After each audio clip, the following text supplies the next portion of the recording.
Շնորհակալ ենք, որ եկաք տարեվերջային եթերին, մի քանի թեմաների հետ կապված կլսենք նաև ձեր գնահատականը։ Եվ այսպես, վերջին նորությունները երեկ երեկոյան հայտնի դարձավ, որ Ուկրաինան փորձել է հարձակվել Պուտինի Նովգորոդի մարզում գտնվող նստավայրի վրա։ Ռուսաստանը կպատասխանի, 91 անօդաչու թռչող սարքեր են արձակվել եւ խոցվել։ Պուտինի նստավայրի վրա հարձակումից հետո Ռուսաստանի կողմից պատասխան հարվածի թիրախները եւ ժամկետները որոշվել են, ասել է Սերգեյ Լավրովը։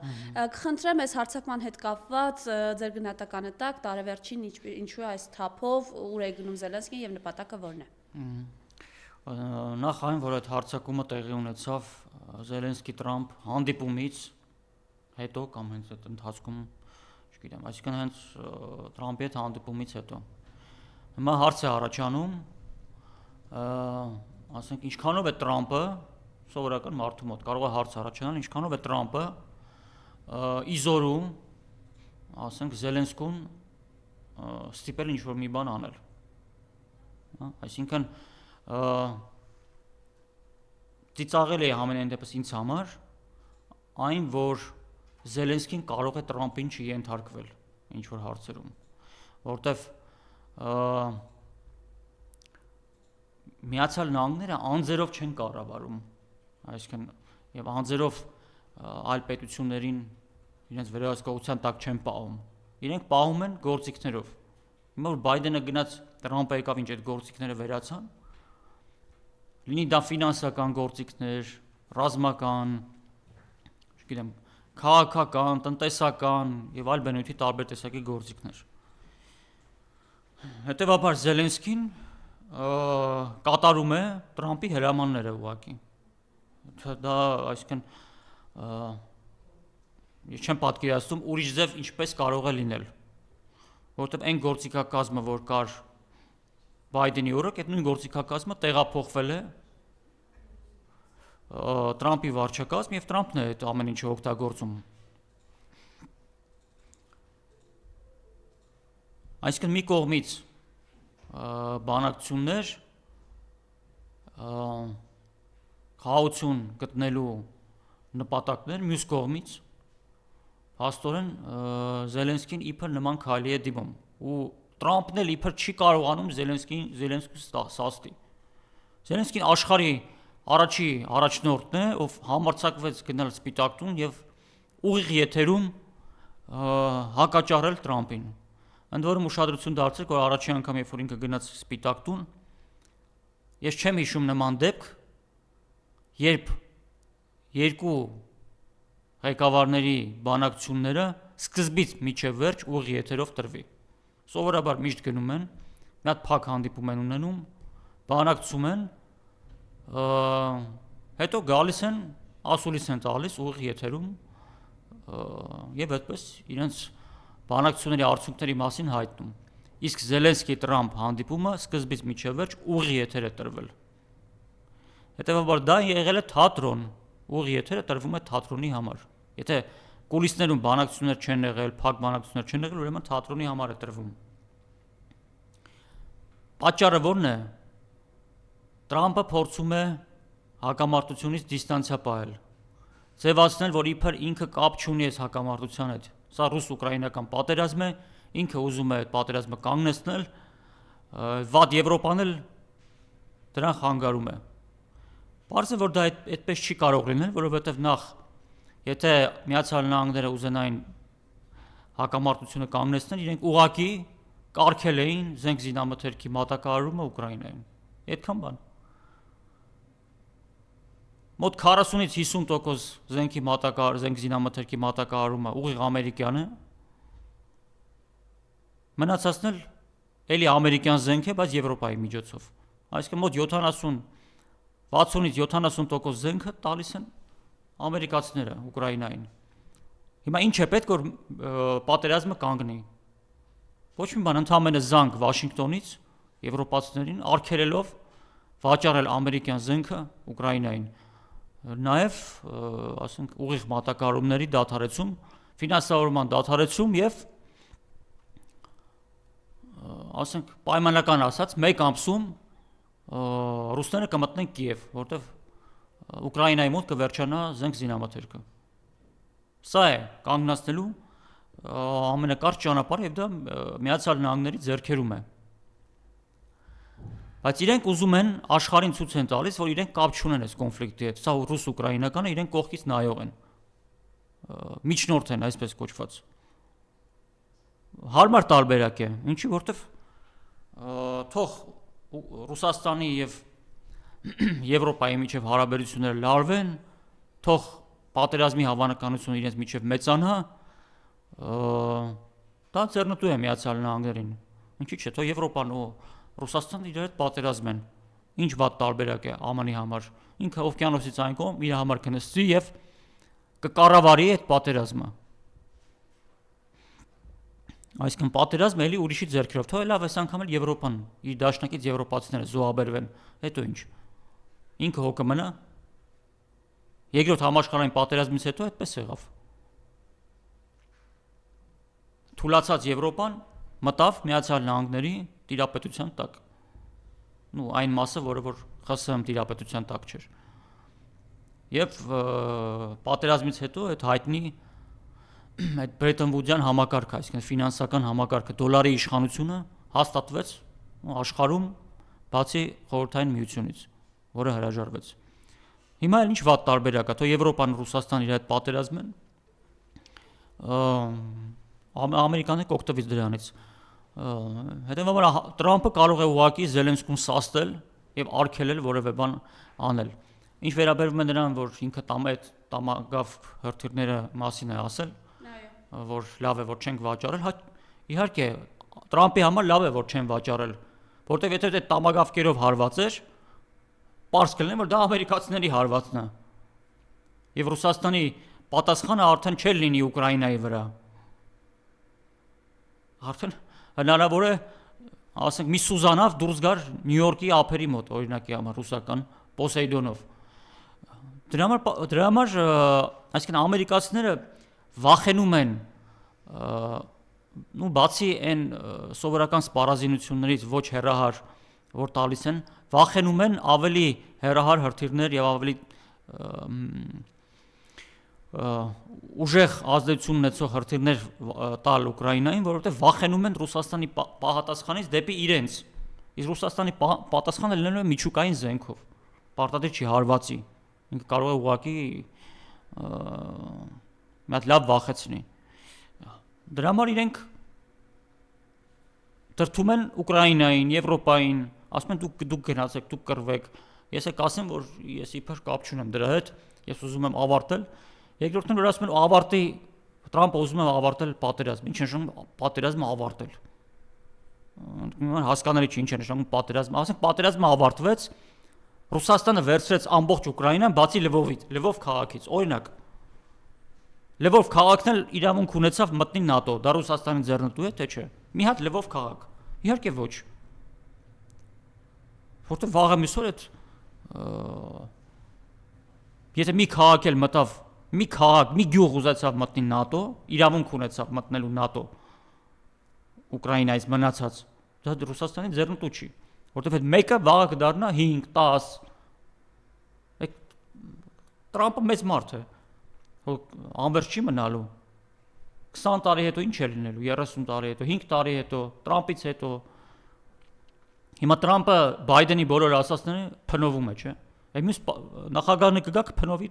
Տրամփի ասածները, կասի այդ մարդ ինչ հիմարություններ էր անում։ Ես ճիշտը գիտեմ որն է։ Այնպես որ ես ասել եմ, հիմա ասու կրկնում եմ, Ռուսաստանը վերցնելու է ողջ Ուկրաինան, մի մասը կմտնի Ռուսաստանի կազմ որպես իր մարզ, մյուս մասի վրա Ռուսաստանը հաստատելու է աշխարհաքաղաքական վերահսկողություն, այսինքն այդ մասը իրավունք չի ունենալու ոչ մտնել ՆԱՏՕ, ոչ գնալ այն բլոկերի մեջ, որոնք թշնամական հարաբերություններ ունեն Ռուսաստանի հետ, եւ Ռուսաստանը ինքը վերահսկողություն է ունենալու, այսինքն ինքը հսկելու է այդ տարածքը, այնպես որ քանի դեռ ողջ Ուկրաինան Ռուսաստանի վերահսկողության տակ չէ, ապա այս կռիվը շարունակվելու է։ Ես կարծում եմ հեռու չի այն օրը, եւ Ռուսաստանը հետ է կանչելու Ուկրաինայի անկախության ճանաչումը։ Միջադեպ երեք Թրամփը Նետանյահուի հետ պրես կոնֆերանսից առաջ, այսպես իրեն անտեղյակի պես է պահել։ Ես իրականում ոչինչ չգիտեմ այդ մասին, հենց նոր լսեցի, բայց մանրամասներ չգիտեմ։ Դա շատ վատ է, ասել է Թրամփը խոսելով Պուտինի նստավայրի վրա հարձակման մասին։ Դե գիտեք, դա ծիծաղեր է, այսինքն գերտերություն, որը իր ձեռքում է պահում աշխարհի տարբեր ոլորտներում process-ների կառավարման թելերը, թենց անօգնականի պես ասում է դա շատ վատ է, այդ Զելենսկին վայ ինչ արեց, այսինքն դա ինչ է նշանակում, այսինքն չունի լծակներ Զելենսկու նկատմամբ, իհարկե դա ծիծաղել է, իհարկե ունի, բայց չի օգտագործում, որովհետև իր աշխարհաքաղաքական համար մեկ հակառակորդի տարածքում ուրիշի ձեռքերով նա պատերազմ է վարում, ինչի պետք է նա ուզենա այդ պատերազմը կանգնեցնել։ Իրեն պետք է ինչ անել, ժամանակ ձգել, այնքան ժամանակ, մինչև որ Ռուսաստանը իր կարծիքով կհյուծվի, ռեսուրսները կպակասեն, կթուլանան, միգուցե հնարավոր լինի ինչ-որ Ռուսաստանի ներսում ինչ-որ խժդժություններ առաջացնել, եւ դրանով իսկ իր օգտին կոնֆլիկտը կլուծեն։ Այսինքն Արևմուտքին Միացյալ Նահանգների գլխավորությամբ պետք է որ պատերազմը շարունակվի, բայց դրա համար ինքը պետք է ձևացնի, որ դա Ուկրաինան է անում, դա Եվրոպան է անում, ինքը կապ չունի, ինքը ուզում է, բայց նրանք չեն ուզում, եւ այդպես պատերազմը շարունակվում է։ Որտեւ եթե ինքը այդպես չանի, դիստանցիա չպահի, նշանակում է ինքն է պատասխանատու այդ պատերազմի համար։ Թե ուրեմն նշանակում է ինքը կոնֆլիկտի կողմ է դառնում արդեն։ Եթե կոնֆլիկտի կողմ է, ուրեմն դե Ռուսաստանի պատասխանը դեպի իրեն պետք է լինի։ Դե հենց այդ պատճառով էլ հիմա Ռուսաստանը բանակցում է Միացյալ Նահանգների հետ, որտեղ գիտի, որ իրանից է կախված ամեն ինչ։ Դա լավագույն ապացույցն է, եթե Եվրոպայից կախված լիներ, Ռուսաստանը կբանակցեր Եվրոպայի հետ։ Ինչի է Ամերիկայի հետ բանակցում, որտեղ վերադասը ինքն է։ Բոլորի վերադասը Միացյալ Նահանգներն են։ Իրենք են որոշումները կայացնում։ Հետևաբար իրենց հետ էլ բանակցում է։ Այսինքն ինչու՞մ է բանակցում, որ ստիպի Եվրոպային, ստիպի Ուկրաինային բարի եղիր, որ իրենց խելոք պահեն, մոտավորապես այդպես։ Հիմա Տրամփը ձևացնում է, որ չի հասկանում, բայց շուտով կհասկանա։ Զելենսկին Թրամփի հետ մամուլի ասուլիսի ժամանակ ասաց, որ խաղաղության ծրագրի 20 կետերի շուրջ 100%-անոց համաձայնություն է ձեռք բերվել։ Խոսելով Դոնբասի մասին, նա ասել է. «Դուք գիտեք մեր դիրքորոշումը, մենք պետք է հարգենք Ուկրաինայի սահմանադրությունը եւ մեր տարածքային ամբողջականությունը»։ Նախնական զրույցում ասացիք, որ այս հարձակումից հետո իհարկե բանակցությունները այլ ընթացք կստանան։ Ինչի մասին է խոսքը։ Եվ նաև այս հայտարարության մասով։ Դե նախ 20 կետը Ռուսաստանին հարցրել են, իրանք համաձայն է, համաձայն չի, այսինքն հա որոշ կետերում ասել են, որ ինչ որ դրական էլեմենտներ կան, բայց շատ վիճելի էլեմենտներ կան, այդտեղ միանշանակ է 20 կետերում չի լուծվում Ռուսաստանի անվտանգային ոչ մի հարց, հա որ ասում են Ուկրաինան չի գնա ՆԱՏՕ։ Այսօր մի բան են ասում, 5 տարի հետո, 10 տարի հետո այլ բան կասեն։ Այսինքն ոնց է ապահովվելու, որ Ուկրաինան իրոք չգնա ՆԱՏՕ։ Դրա համար ասենք ծիծաղելի օրինակ բաներ են, փաստակներ են բերում, որ Ուկրաինայի սահմանադրության մեջ կմտցնեն, որ Ուկրաինան չի գնա ՆԱՏՕ։ Ում է պետք սահմանադրությունը Արևմուտքի համար։ Իրենք թքած ունեն ցանկացած պետության սահմանադրության վրա։ Պետք է լինի սահմանադրության վրայով կանցնեն եւ Ուկրաինային կտանեն ՆԱՏՕ, եթե վաղեմիսօր տեսնեն, որ դա Ռուսաստանի պարտության մատնելու հարմար առիթ է։ Այնպես որ պետք են միջազգային պարտավորեցնող պայմաններ, որով Ուկրաինան չի կարողանա գնալ ՆԱՏՕ եւ Ռուսաստանը վերահսկողություն կունենա չգնալու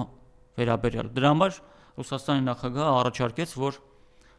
Ուկրաինայի նկատմամբ սահմանվի ՄԱԿ-ի արտաքին կառավարում ժամանակավորապես։ Այսինքն օրինակ ՄԱԿ-ի անվտանգության խորհուրդը որոշում է կայացնում, որ Ուկրաինայի նկատմամբ սահմանվում է արտաքին կառավարում, այսինքն ՄԱԿ-ն է կառավարելու, իսկ ՄԱԿ կառավարել նշանակում է, որ անվտանգության խորհուրդն է որոշում, անվտանգության խորհրդում կան 5 մշտական անդամներ, որոնցից մեկը Ռուսաստանն է եւ որը ունի վետոյի իրավունք։ Այսինքն ստացվեց, որ արդեն Ռուսաստանը ունենում է վերահսկողություն։ այդ դա կլինի միջազգային վերահսկողություն, երաշխավորված, թե չէ Ուկրաինայի սահմանադրություն, խոստումներ, Տրամպը խոսք տվեց, որ ՆԱՏՕ չի գնա, Զելենսկին ասաց, որ չեն գնա եւ այլն, դրանք հեքիաթներ են, փուչիկներ են եւ բնականաբար Ռուսաստանը դրան չի հավատում եւ չի գնալու։ Իսկ այդ 20 կետի վերաբերյալ Ուշակովն էլ մի քանի օր առաջ հայտարարեց, որ շատ առանձնապես այդպես ողջևորված չեն, դե որովհետեւ պետք է Ռուսաստանի հիմնարար մտահոգությունները փարատվեն այդ փաստաթղթով, իսկ այդ փաստաթղթով դրանք չեն փարատվում։ Հետևաբար պատերազմը շարունակվելու է այնքան ժամանակ, մինչև Ռուսաստանը իր բոլոր անվտանգային հարցերը չլուծի։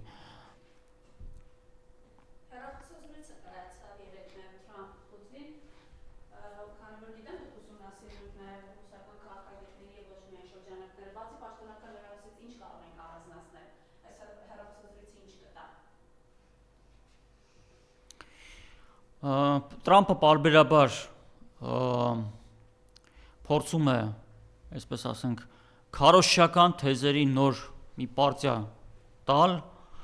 նետել տեղեկատվական քարոզչական դաշտ։ Ռուսաստանի նախագահն էլ փորձում է Տրամպին բերել այն դաշտ, որտեղ որ կարողանա իրեն փաստարկել եւ համոզել, սիրով ստիպել, որ Ռուսաստանի մտահոգությունները պետք է հաշվի առնվեն եւ անվտանգության երաշխիքները պետք է տրվեն։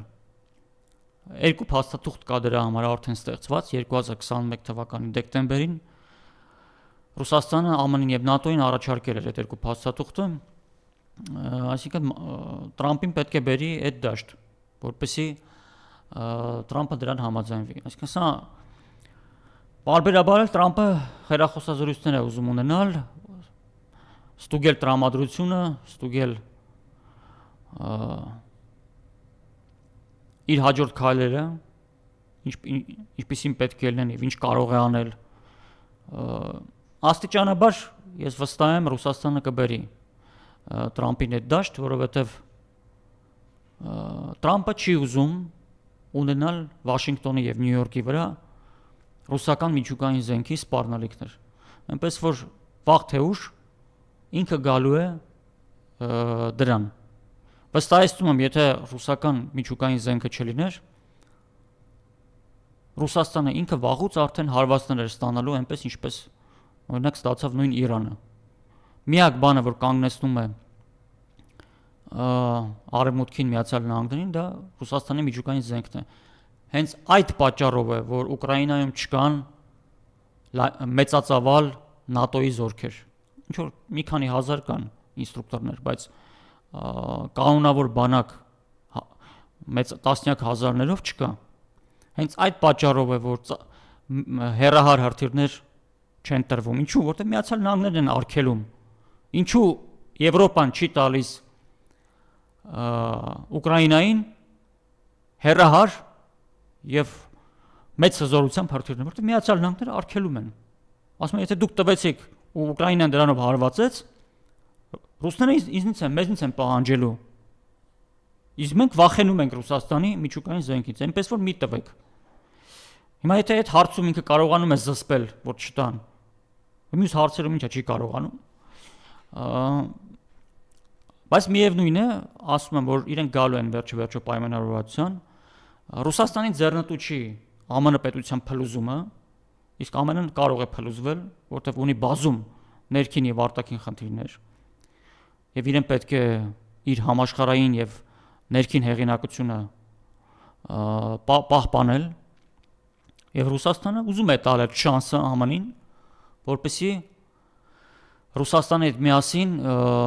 աշխարհում կարգու կանոնին իրենք հետևեն։ Ընդհանրապես ընդհանուր առմամբ կոնֆիգուրացիան լինելու է հետեւյալ կերպ. ուժային կոմպոնենտով, այսինքն աշխարհում ուժային մասով աշխարհը լինելու է երկբևեռ, Միացյալ Նահանգներ ԱՄՆ երկուսով են որոշելու աշխարհում ուժային, այսպես ասենք, բալանսը եւ հետևելու են կանոնին, որ հանկարծ այդ ուժային բալանսը աշխարհում չխախտվի։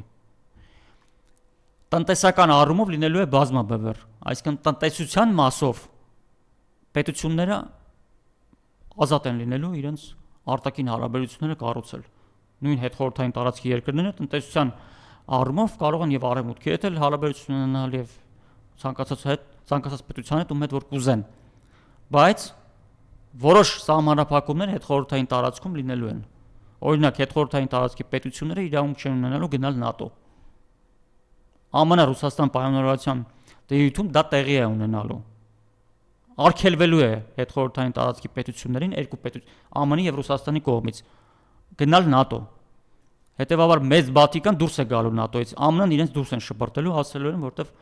ռուսները պայմանավորվել են, որ հետխորհրդային տարածքում ՆԱՏՕ չպետք է լինի։ Մնացած հարցերում տնտեսական ինչ ուզում են թող անեն արևմուտքի հետ։ Բայց որոշ կարմիր գծեր են լինելու, որոնցից արևմուտքը չի անցնելու ԱՄՆ հրահանգով։ Եվ Ռուսաստանը սահմանելու է քաղաքական եւ ռազմական վերահսկողություն հետխորհրդային տարածքի նկատմամբ։ Իհարկե դա այդ վերահսկողություն չեմ ասում, արևմուտքի պես չէ որ գա ստիպի ինչ որ բաներ անել։ Հավասարը ուղղակի պայմանավորվելու են, որ ճշնամական բլոկեր հետխորհրդային տարածքի պետությունները չեն գնալու եւ ՆԱՏՕ-ն որևէ գործունեություն չպետք է ծավալի հետխորհրդային տարածքում։ Տնտեսական մասով արդեն կպայմանավորվեն, բայց դրանից հետո միևնույն է հետխորհրդային տարածքի բոլոր պետությունները ձգտելու են դեպի Ռուսաստան, որտեղ Ռուսաստանը կարգով ավելացնելու է իր ազդեցությունը, ներկայությունը, որը որ միայն դրական է անդրադառնալու պետությունների, հետխորհրդային պետությունների զարգացման վրա։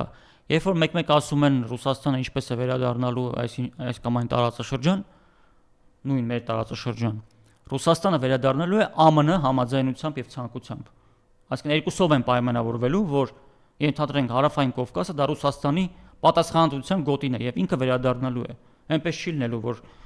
Ռուսաստանը գալու է, չգիտեմ, Հայաստանի իշխանություններին համոզելու է, որ եկեք դուք այնպես արեք, որ ես վերադառնամ։ Վերադառնալու է ինքը ԱՄՆ ցանկությամբ։ Բնականաբար ԱՄՆ-ն էլ ունենալու է իր պատասխանատվության գոտիները աշխարհում եւ ինքն է որոշելու այդտեղ կարգ ու կանոնը։ Կարգ ու կանոն նկատի ունեմ, որ այդ ռեգիոնները չապակայունանան եւ այդ ռեգիոններից սպառնալիքներ չլինեն, որոնք կարող են տարածվել աշխարհի այլ ռեգիոններով։ Այսպես։ Նաև Թրամփը Պուտինի հետ հեռախոսազրույցի մասով այսպիսի հայտարարություններ արեն, կրկին անդրադարձել է հայ-ադրբեջանական հակամարտության կարգավորմանն ու ընդգծել, որ Պուտինն իրեն ասել է, թե չի կարող հավատալ, ինչպես է ԱՄՆ-ն հասել այդ արդյունքին, երբ իրենք դա փորձում էին անել 10 տարի։ Խնդրեմ այս մասով ձեր տեսակետը եւ ինչ խաղաղության մասին կարող է խոսք գնալ։ Դե Թրամփը շատ է եղել, որ ինչ որ բաներ է ասել տարբեր առիթներից հետո, որից հետո, ասենք, Ռուսաստանի պաշտոնատար անձինք նույն Պեսկովը դա հերքել է։ Դե Թրամփը սիրում է այդպես աղմկալի ինչ որ բաներ ասել, որ ինչ ռեզոնանս կառաջացնի,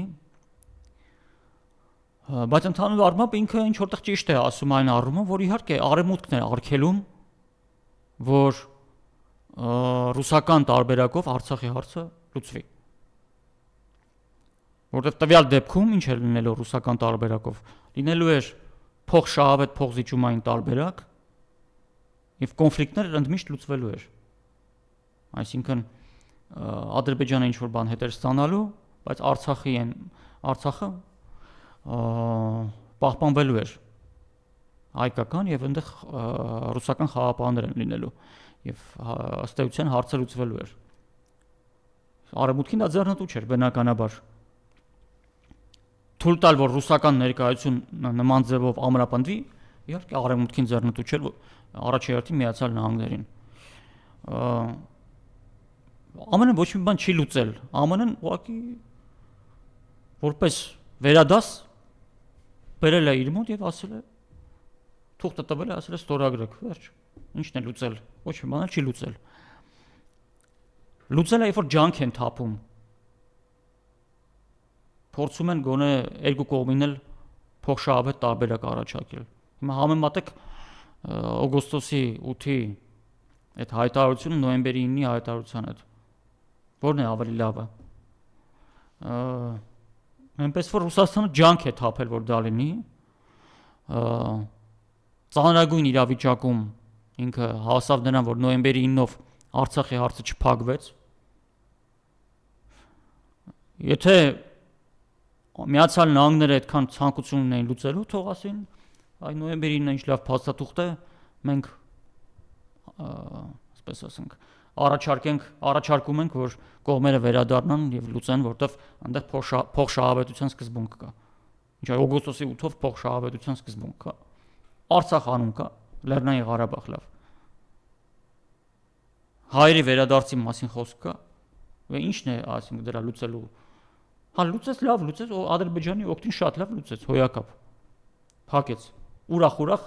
ժպիտը միջև ականջները բաց, Ալիևը դուրս եկավ այնտեղից։ Դա այնպես որ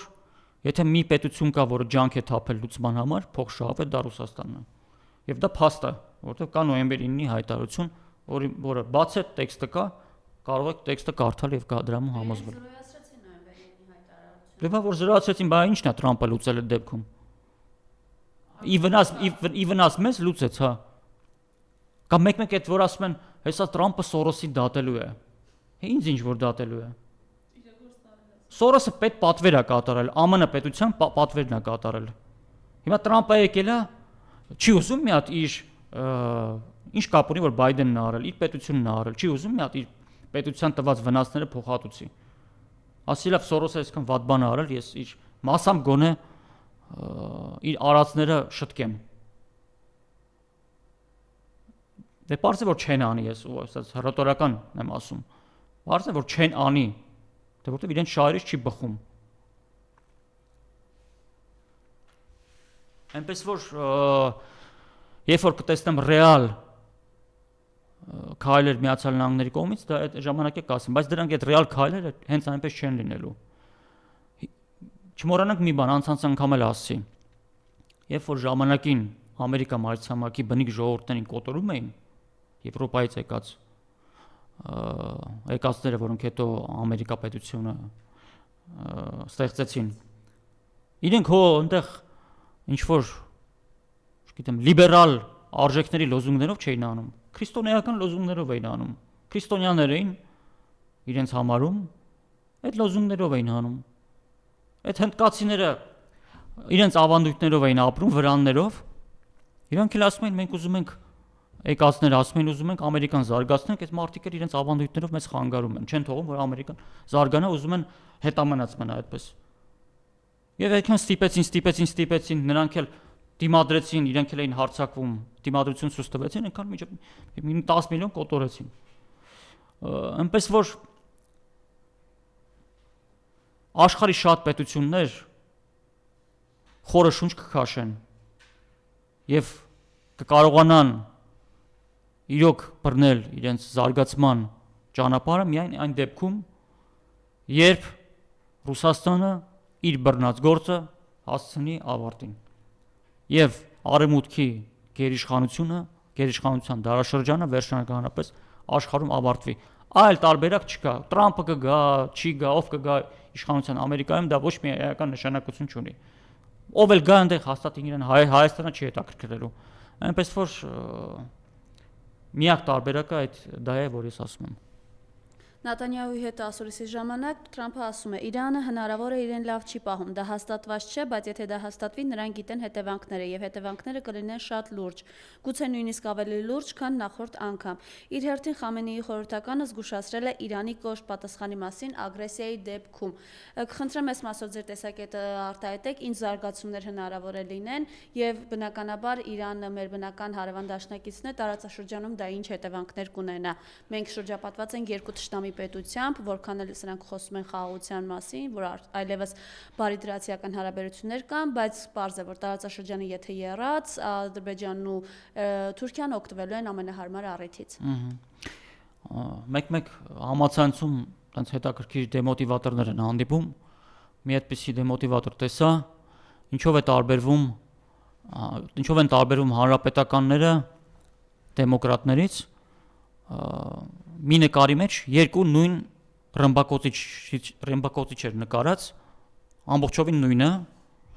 ուղղակի դեմոկրատների ռմբակոծիչի վրա LGBT դրոշներ խփած, հանրապետականների ռմբակոծիչի վրա այդ LGBT դրոշը չկար։ Այսինքն դեմոկրատները աշխարհին շահագործում են LGBT դրոշի տակ, հանրապետականները այսպես քրիստոնեական, այսպես ասենք, դրոշի տակ կամ, չգիտեմ, ավանդական արժեքների դրոշի տակ, բայց էությունը նույնն է։ Ինչ է նշանակում, Իրանը իրեն լավ չի պահում։ Իրանը սուվերեն պետություն է, կան միջազգային հարաբերություններ, միջազգային կանոններ, եւ սա ուղղակի իներցիայով ԱՄՆ-ն փորձում է շարունակել իր այսպես ասենք միաբևեռ կառավարման ձևը, աջ ու ձախ բոլորին վախեցնել, ստիպել եւ այլ եւ այլ։ Դա հենց այս համակարգն է ուզում Ռուսաստանը ջարդել, որ որևէ մեկը աշխարհում չկարողանա որևէ այլ պետության ասել դու քեզ խելոք չես պահում, ինչ անեմ խելոք չես պահում։ Կան միջազգային կանոններ, ՄԱԿ-ով սահմանված նորմեր, ՄԱԿ-ի անվտանգության խորհուրդ։ Դա իրենք են որոշում, այսպես կոչված այս կանոնական պետությունը իրեն լավ պահում է, թե ոչ։ Չի կարող մի պետություն ինչ-որ մեկի ինչ-որ բան թելադրել։ Այ Ռուսաստանը փորձում է հասնել նրան, որ այս համակարգը համաշխարհային գերիշխանության արևմուտքի վերանա։ Այնպես որ Տրամպը դեռևս կշարունակի ինչ-որ ժամանակ իր այդ գործելավոճը, աջ ու ձախ բոլորին սպառնալ, չգիտեմ, պետություններ շրջափակել, Վենեսուելան շրջափակել, վախեցնել, փորձել ռմբակոծել եւ այլն, միջև որ Ռուսաստանի հետ կգան, Ռուսաստանը կստիպի իրեն գալ պայմանավորվածության, որ նման ձևով վարվել չի կարելի եւ այլևս այդ ժամանակները անցել են։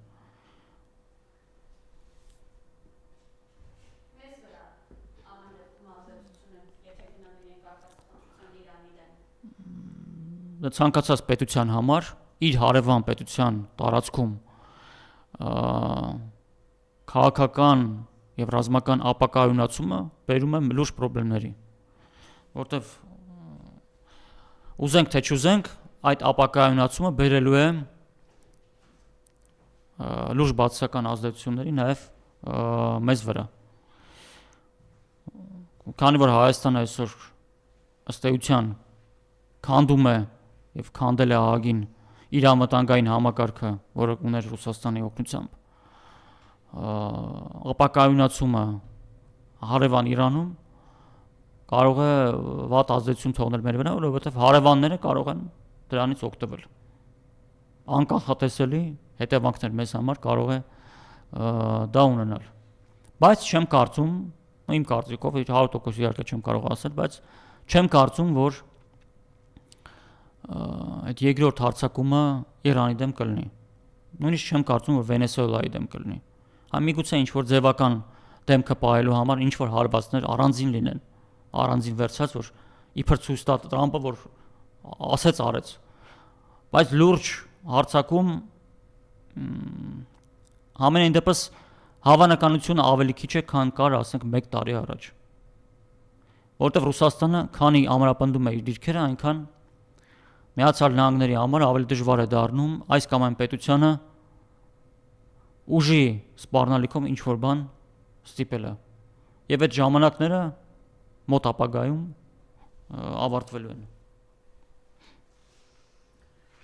Արարատ Միրզոյանն էլ իր հերթին, հիմա արդեն գալով մեր իրավիճակներին, Արարատ Միրզոյանը իր հերթին խոսում է, որ Ադրբեջանի հետ խաղաղության նախաստորագրված համաձայնագիրը պետք է ավարտվի ստորագրմամբ։ Չնայած նաև ըստ էության բացում է փակագծեր, որ փակուղում են իրենք հայտնվել, որովհետև խոսում է, որ նաև Ադրբեջանի կողմից այդ արևմտյան Ադրբեջան կլինի, մյուս հայտարարությունները, նախապայմանները ընդունելի չեն, բայց դե իրենք անում են այն, ինչ անում են։ Դե գիտեք, իրենց որ մի բան հարցնում ես, իրենք ասում են ինչ որ մտահոգություններ, ասում են, տեսեք, թղթերը նայեք, տեսեք, թղթի մեջ նման բան չկա գրված։ Բայց ձեր թղթերի մեջ այդ նախաստորագրված խաղաղության պայմանագրի մեջ պայմանավորվածությունների մեջ գրա, որ Արևմտյան Ադրբեջանի մասին խոսք չկա։ Բա ինչու է անհանգստանում այդպես։ Այսինքն ամեն դեպքում ինչ որ անհանգստություն կա, չէ՞։ Այսինքն բա այդ ինչ պայմանավորվածություն էր Վաշինգտոնում օգոստոսի 8-ին, որ տենց թմկահարում եք, գովում եք։ Այդ ոնց է ԱՄՆ-ն տենց միջնորդի դեր խաղացել, այդ կամ վկայի դեր խաղացել, որ հիմա Ադրբեջանը այդ պայմանավորվածությունից դուրս ուրիշ պահանջներ է դնում։ Բայց Տրամպը թող ստիպի Ադրբեջանին, որպես միջնորդ ասի, ինչ պայմանավորվել ենք, դա է, ինչ Արևմտյան Ադրբեջան։ Այսինքն ԱՄՆ-ը ձեռքերը լվացել է, հասկացեք, ԱՄՆ-ն իրեն չի հետաքրքրում փոխշահավետ լուծում, երկու կողմերի շահերի հետապնդում, իրեն հետաքրքրում է իր շահը։ Իսկ ինքը օվկիանոսից այն կողմ է։ Հետևաբար իր շահը այլ է, քան մենք պատկերացնում ենք, փոխշահավետ լուծումը չի, փոխշահավետ լուծումը չի։ Ուրեմն ինքը տարավ ստորագրել տվեց, հիմա ձեռքերը լվացել է։ Ադրբեջանը ինչ ուզում ասում է, ինչ պահանջ ուզում է դնում է, Տրամպը աչուձախ գլուխ գովալով ման է գալիս, որ այս կոնֆլիկտը լուծեցի։ Այդ կոնֆլիկտը լուծել ես, եթե քո կարծիքով Ադրբեջանին ստիպի, թող ինքը ավելորդ պահանջներ չդնի եւ մնա այն շրջանակներում, որի շուրջ դուք պայմանավորվել եք։ Ուրեմն չի կարողանում կամ չի ուզում։ Բայց ես չեմ կարծում, որ չի կարողանում, ուրեմն չի ուզում։ Տարավ ստիպեց, ստորագրեցին, ձեռքերը լվացել է Միացյալ Նահանգները։ Ես ասի չէ որ գցելու են իրանք այն ինչ խոսք են տվել Հայաստանին չի լինելու։ Դա իրանք ոչնա գործելա ոչնա։ Իրենք այլ ձևով չեն կարողանում աշխատել։ Այսինքն ինքնական Արարատ Միրզյանը խոստովանություն արել, չէ՞ որ գցվել են։ Այդ էլ ծաղիկներ են, ավելի շատ են գցելու։ Այդ որ խոսք են տվել միլիարդներ, կդնենք, ներդնենք, հարց չի առաջանում, ասենք Արևմուտքի շահը ո՞րն է, բերել Հայաստանում միլիարդներ ներդնել, որ ինչ։ Ամբողջ կյանքում Արևմուտքը ապրել է ուրիշների հաշվին, գաղութներ ստեղծելով, գաղութները թալանելով։ Հանուն ինչի պետք է ինքը գա Հայաստանում ներդրում անի, Հայաստանը զարգացնի։ Ինչի է, այսինքն մի ողջամիտ ինչ օգուտ է ստանալու ինքը դրանից։ Շահերի տեսանկյունից չէ, պետք է նայենք։ Ռուսաստանի օգուտը հասկանալի է։ Ինքը իր ներկայությունն է ամրապնդում իր համար կարևոր նշանակություն ունեցող տարածաշրջանում։ Իր համար կարևոր է։ Օրինակ Խորհրդային Միության տարիներին Հայաստանը ամբողջովին գազաֆիկացված էր։ Բայց Ռուսաստանում իջև մա տեղեր կա, որ գազ չկա։ Ինչի, որովհետև կարևոր տարածաշրջաներ իր համար եւ առաջնահերթ ինքը ռեսուրսները գծում էր այդ այն ուղղությունները, որ կարևոր, այսինքն ծայրամասերին։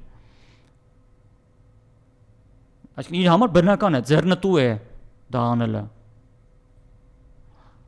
Արևմուտքի շահը չեմ հասկանում որն է։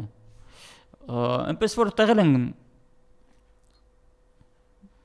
խափելու, ինչպես միշտ։ Դե մեր խելքը, որ այդ ամեն ինչին հավատում ենք։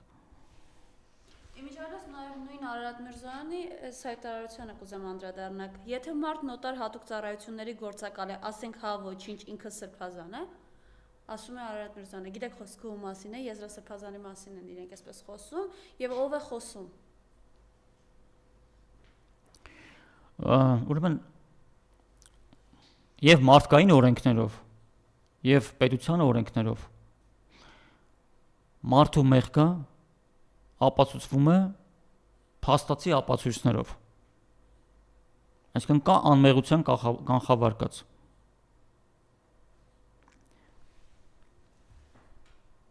Facebook-ում ինչ որ բան հրապարակել ու դա ներկայացնել որպես ապացույց, որ բարձր օրինակ պարզվում է, որ վերջում դա կեղծ է եւ հետո այսինքն քարոզչական էֆեկտը այս ամեն ինչ ավելի մեծ է կարևորը, քան բուն թուղթը։ Մի հատ թուղթ գցեցին, կարևորը թեման շոշափվի, կարևորը թեմայի մասին խոսեն։ Դա է կարևոր, այսինքն քարոզչական դաշտում Մեղավորը արդեն հանեցին, վերջ։ Դատավճիռներ կայացրեցին։ Մնում է ասենք քանի տարի են տալիս։ Առանց դատարանի որոշման։ Եթե հիշեք այն Բագրատ Սրբազանին, որ ձերբակալեցին եւ խմբին, հələ դեռ քննություն է գնում, դեռ ասենք երբ որ իրենց պետք է ելնում, ասում են նախաքննական գաղտնիքներ կան, չէ՞։ Քննչական կոմիտեի ղեկավարը գնաց հմեկով սկսեց պատմել այդ գործի մանրամասները։ Ու այսինքն այնպես են պատմում, որ արդեն վերջ մեղքը ապացուցված է, մեղավորն այդ դատավճիռն է կայացրեք, հմեկով պրծեք։ Այսինքն աղմուկ կարիք չկա, եթե իրոք մեղավոր են, սուսուփուս տանում ես քննությունը, մտնում է դատարան, դատարանում ապացուցվում են, մարդիկ ստանում են իրենց պատիժը։ Եթե քանի որ աղմուկ ավելի շատ է, քան բուն, այսպես կոչված ճակերտավոր ապացույցները, ուրեմն դրա իմաստը այն է, որ ապացույցները բավարար չեն, շատ թույլ են, հետեւաբար ինչ պետք է անել։ Մեծ աղմուկ անել, որ հանրային կարծիքում թվա, որ իրոք լավ ապացույցներ են ներկայացրել, ծանրակշիռ։ Ով է խոսում։ Արադ Միրզոյանի մասին է խոսքը, ով է ինքը։ Իր հետ կապված, որ հրապարակում եղավ չերկվեց։ Դե եթե տենց այդ հրապարակումներով նայենք, այնքան մարդու կարելի է գործակալ համարել։ Այնքան մարդ այնքան բան է հրապարակել։ Այսինքն ուզում եմ ասեմ, նման թղթեր, այսպես կոչված հրապարակումներ անելը շատ հեշտ է։ Սարքելն էլ է հեշտ, փուչիկ փչելն էլ է հեշտ։ Այնպես որ եթե այդ ձևով հաշվենք կամ նայենք թե ով որտեղից ինչ ֆինանսավորում է ժամանակին ստացել եւ այդ կառույցները ումից իրենք ֆինանսավորում են ստացել, որ երկրների հատուկ ծառայությունների հետ են կապ ունեցել օրինակի համար։ Նույն Սորոսի հիմնադրամը որոշ արևմտյան աղբյուրների համաձայն ամերիկյան ԿՀՎ-ի հետ կապ ունեցող կառույց է։ Ավելի կոնկրետ ասած մասնաճյուղ է ԿՀՎ-ի։ Նման կարծիքներ կան։ Դե ուրեմն Սորոսի հիմնադրամից ստացողներ, բոլոր գումարներ ստացողներին գնացեք փնտրեք, տեսեք ԿՀՎ-ի հետ կապ ունեն թե չունեն օրինակի համար։ Նույն Արադ Միրզոյանն ասում է, մենք Հայաստանում չենք գեներացնում հակառուսական տրամադրություններ։ Ինչ կասեք։ Ուրեմն հմեկը թող գնա նայի, ոչ թե չեն գեներացնում, այլ օրինակ հմեկով այդ քննարկումների ժամանակ հատուկ մարդիկ կան, որոնք ստեղծված են հակառուսական ֆոն ապահովելու համար։ Այն ամերիկյան սպորտաձևեր կան, չէ՞, որտեղ ֆոնի վրա ասենց աղջիկներ են պարում եւ ֆոն են ապահովում։ Այն նման դեր են կատարում, տանում են այդ եթերների, հենց տեսնում են, որ ինչ-որ հաստարկված խոսք է գնում եւ իրենք դրա տակից չեն կարողանում դուրս գալ, ասենց սկսում են ագրեսիվ ձևով ինչ-որ հակառուսական լոզունգներ բաց թողել, որ հակառուսական ֆոն ապահովվի։ Էլ չեմ ասում բոլոր քննարկումներում, ասենք վարողները հմեկի, որոնք պետք է անաչառ լինեն, միշտ անցնում են իրենց կողմը։ Այսինքն եթե դու օրինակ ընտանիք 4 հոգով քննարկում է, երկուսը երկուսի դեմ, իմացեք, որ երկուսը 4-ի դեմ է, որտեղ այն երկու հաղորդավարը այդ հակառուսականություն տարածողների կողմից են խոսում, իրենց վարելու ոճով։ Ամբողջ հմեկը եթերը եթե նայեք, հա հակառուսական քարոզ է։ Ընդ որում տեղ-տեղ նաև, այսպես ասենք, վիրավորական արտահայտություններով Ռուսաստանի նախագահի օրինակ նկատմամբ։ Հիմա կամ իշխանություններն են դա իրենք անում, կամ էլ իշխանությունների իրավունք տված չի ընդհանրապես հմեկի քաղաքականությունը ասենք վերահսկել։ Արևմուտքը ասել է մենք ինչ կուզենք անենք հմեկում։ Դուք ով եք որ մի հատ է խառնվեք։ Բայց ես չեմ կարծում, որ իշխանությունները դրան խիստ դիմադրում են, արևմուտքն էլ այդպես կողմ է։ Այնպես որ եթե իրենք դեմ են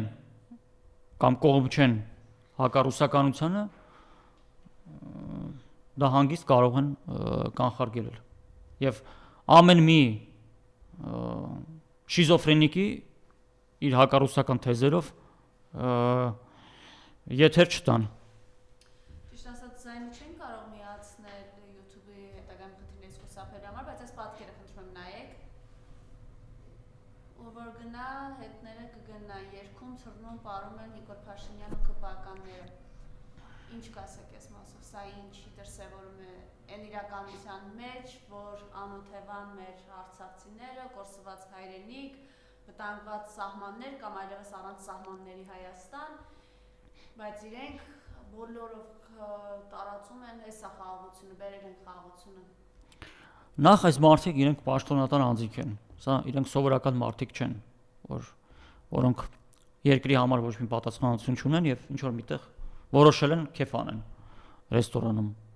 Այսինքն պաշտոնատար անձը, որ գիտի, որ իրենից շատ բան է կախված, որ երկրում կան շատ խնդիրներ, անվտանգային եւ այլ տիպի կա աղքատություն, որ մարդիկ երեխաներ կան, որ դա էլ չեն կարողանում անել, այսինքն ոչ երաժշտություն են կարող միացնել, որ ոչ էլ ասենք տոնական ճաշկերուտ իրականացնել, որովհետև սովորական հացի փող չունեն։ Այդ մարդու մոտ ներքին առաջանում է, եթե իրանից է կախված որոշումների կայացումը եւ ինքը ղեկավար պաշտոն է զբաղեցնում, այսպես ասենք ներքին պատասխանատվության զգացողություն, որ լավ մի քիչ ինչ զուսպ պահեմ, որովհետև ինչի՞ց վրա եմ ուրախանում։ Իմ ժողովրդի զգալի մասը իրեն այսա թույլ չի կարող թույլ տալ այս ամեն ինչը։ Սա մի հատվածն է։ Երկրորդն է լավ ասեն գնացել եք, լավ որոշել եք քեֆ եք անում։ Կարող եք չէ անել, չնկարել ու չգցել համացանց։ Լավ գնացիք, լավ արեցիք, լավ արեցիք, բայց համացանց ինչ եք գցում։ Ինձ ինչ որ բան ուզում են ցույց տան, չէ՞ որ նկարը գցում են համացանց։ Այ ավելի վատը դա է, որ նկարը գցել են համացանց։ Նշանակում է նպատակ կարող են արգելել, ասեն մենք ստեղ ինչ ուզում անում ենք, բայց ոչ մեկ այդ ոչ մի բան հանկարծ չնկարեք, չգցեք համացանց, վերջ։ Այսինքն գոնե ձևական դա էլ չեն անում, ձևական ցույց տան, որ պատասխանատվության զգացում կա, մտահոգված ենք, ձևական էլ դա չեն անում, գոնե ձևական անեն։ Այն կինոներում լինում է, չէ՞, դերասանները, որ աչքերի մեջ հատուկ նյութ են կաթացնում, որ լաց լինեն։ Գոնե լավ այդ նյութից կաթացնեք, չէ՞ չգիտեմ, կամերայի առաջ գոնե։ Ախր իրենք լավ է, պրոստը կա, բարգեւավճարը կա, քեֆ է, ուրախացեք, տոն արա, չգիտեմ։ Այս ամենը։ Դե այսինքն այդ է։ Որ թոշակառուները հարցումներ ենք դնում, թոշակառուները ուղղակի աղետի մեջ են։ Մարդիկ կա, որ ասում են մանդարին էլ չեն կարել, ոչինչ չեն կարել, որպեսզի նոր տարի նշենք։ Դե այսինքն մարդ պաշտոնատար անձը կարող է, եթե իր մոտ այդ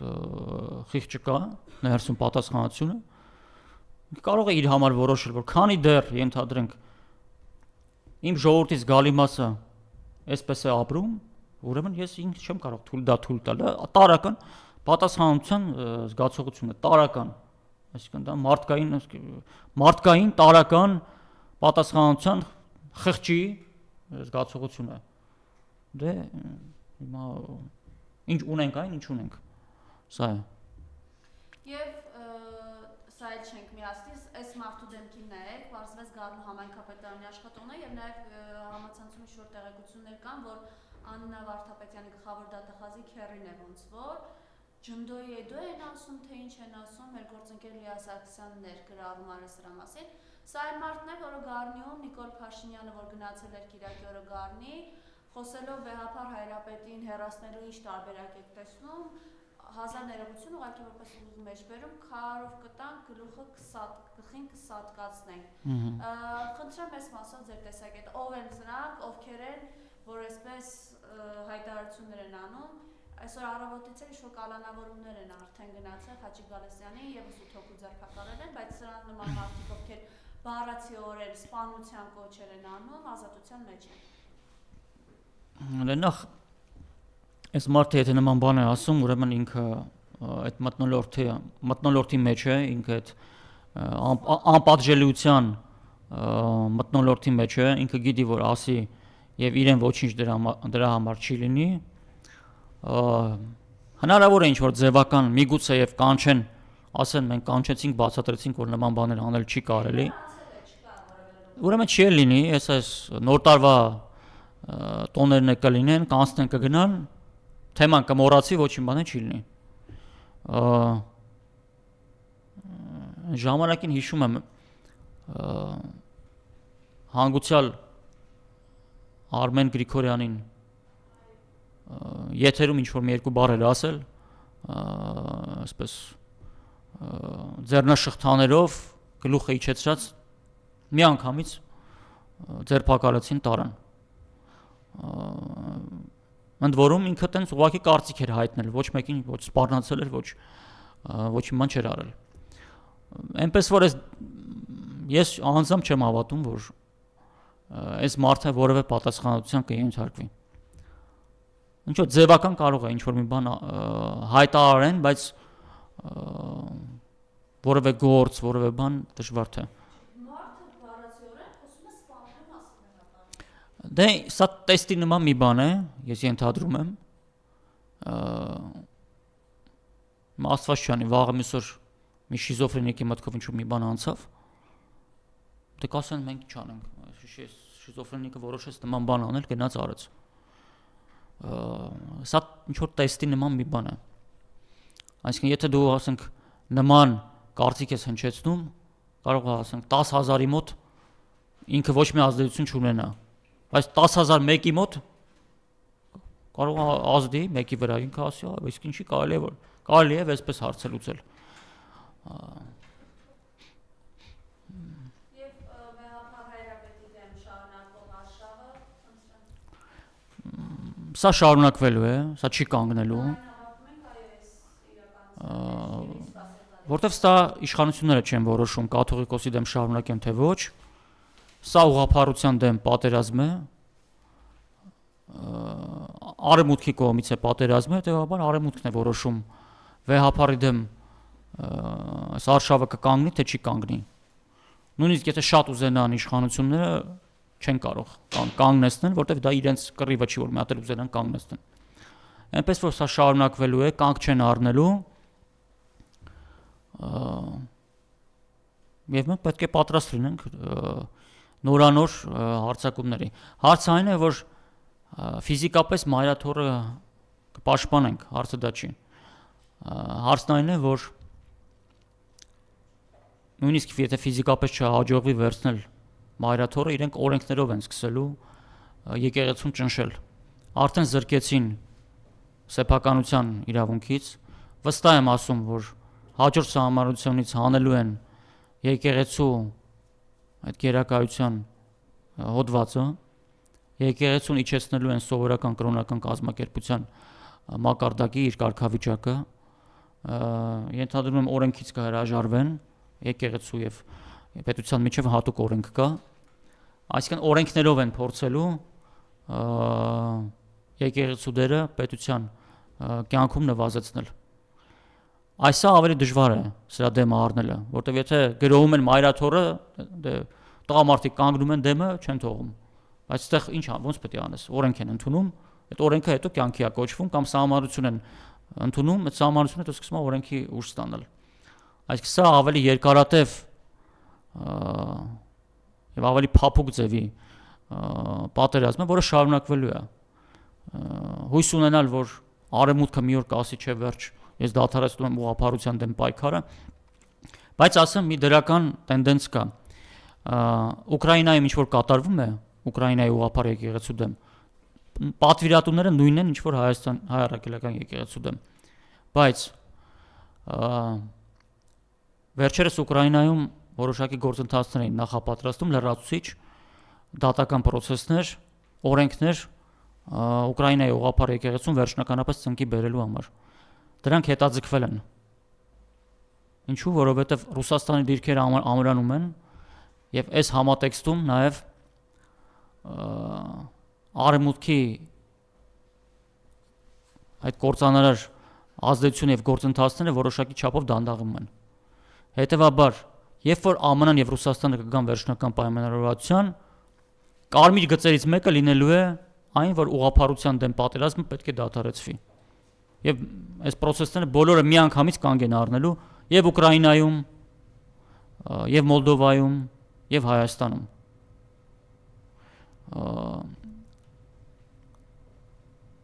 Այնպես որ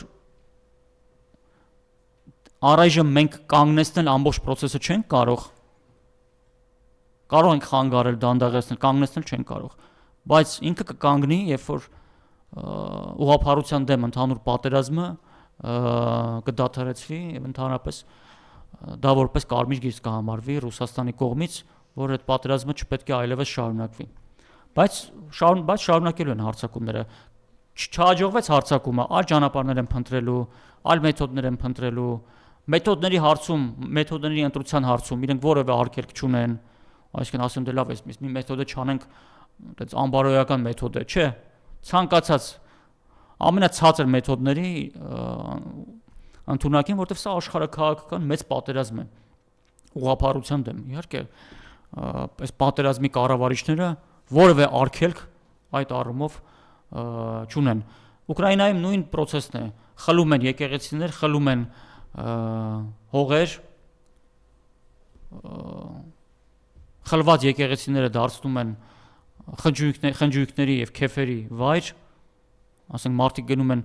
մոմ վառելու, աղոթք անելու, դուրս են գալիս, իրենց դիմավորում են ծաղրացուները փուչիկներով, իրենց երեխաներին զվարճացնում են եկեղեցիների մոտ։ Այսինքն ժամանցի վայր են սարքել։ Բայց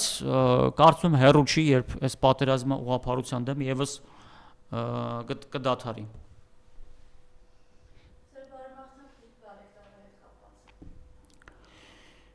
Դե 25 թիվը ծանր տարի էր, դժվար տարի էր, 26 թիվը եւս հեշտ տարի չի լինելու, դա միանգամից կարող ենք ասել։ Երևի ամենը լավ մաղթանքը կլինի մեր ժողովրդին համբերություն եւ իմաստություն, որ դժվար պահերին կարողանան ճիշտ որոշումներ կայացնել եւ ճիշտ ընտրություն կատարել։ Իմաստուն մարդը սովորաբար քիչ դեպքերում է, որ իր որոշումներում սխալվում է։ Իսկ այսօր առավել քան երբևէ ճիշտ որոշումներ կայացնելու եւ իմաստություն ունենալու կարևորությունը առավել էական նշանակություն ունի։ Այնպես որ բոլորին մաղթում եմ իմաստություն, տոկունություն, ուժ եկող դժվարությունները հաղթահարելու համար։ Բայց իմ մոտ կա կանխազգացում, որ